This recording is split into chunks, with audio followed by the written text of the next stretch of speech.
Well, should the United States pull the plug on money to Pakistan? Many lawmakers from both sides of the political aisle are insisting yes. They want Pakistan to do some explaining about bin Laden's hideaway in Pakistan before the U.S. sends them another dime. Congressman Allen West of Florida joins us.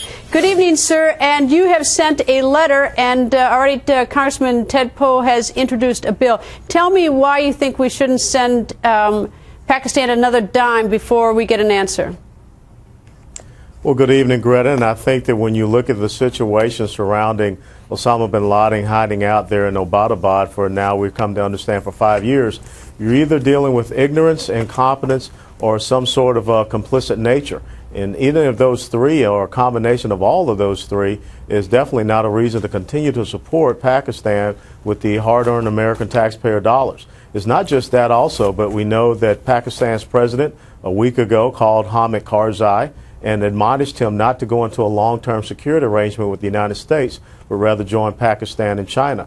And there has to be a reason why all of these Islamic terrorist groups are flooding to Pakistan and to those tribal areas. Either they are being invited there or they feel that they will have sanctuary.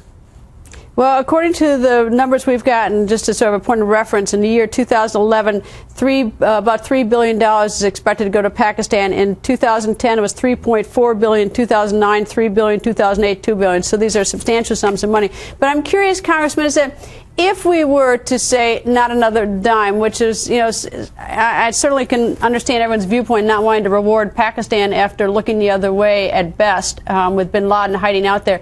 I'm curious if someone else might sort of move into position like a country not friendly to us like Iran and create even larger problems in the region.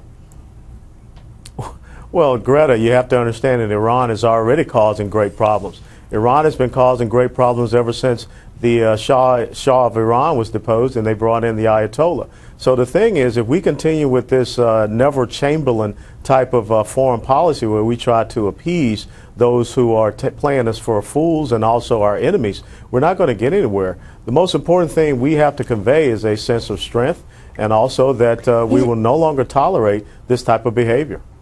Do we choke off our troops in Afghanistan if we do say to Pakistan, not another dime, and they decide to retaliate and cut off some supply routes to us? And do we make it more difficult for our troops to achieve their mission in Afghanistan?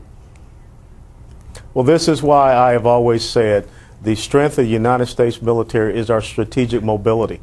And we need to move away from the nation-building occupation style of warfare and get to a United States military that is quite capable of launching strike operations, very much so as you saw against Osama bin Laden. But we need to be able to employ our maritime forces over the horizon, airborne forces, air assault forces that can quickly go in and strike 30 to 45-day duration type of operations and get the heck out of the areas of operation. We've got to take the fight to these enemies in their sanctuaries and use all the means that we have available in our strategic arsenal so that we're not tied down to these logistical supply routes that can be choked off. But then there's a problem with India. India and Pakistan are mortal enemies. Both have nuclear weapons. Some have thought that to the extent that we were pouring money into Pakistan, we were putting a lid on them, thereby creating more of a stable situation with Pakistan versus India. Do we risk destabilizing an already unstable situation between those two countries if we pull out our money and lose the extent of any control that we do have in Pakistan? Well, I think that it is already quite an unstable situation. And I'm quite sure that we are well aware of the nuclear facilities and we could launch any type of operation to neutralize those nuclear facilities in Pakistan. The most important thing that I see is that we cannot continue to send money to people that are not dealing with us fairly. As well, you saw within the last week, Fatah, the Palestinian Authority, has gone into a reconciliation pact with Hamas. And we all know that we send American taxpayer dollars to the Palestinian Authority, and our military trains the Palestinian Authority police as well.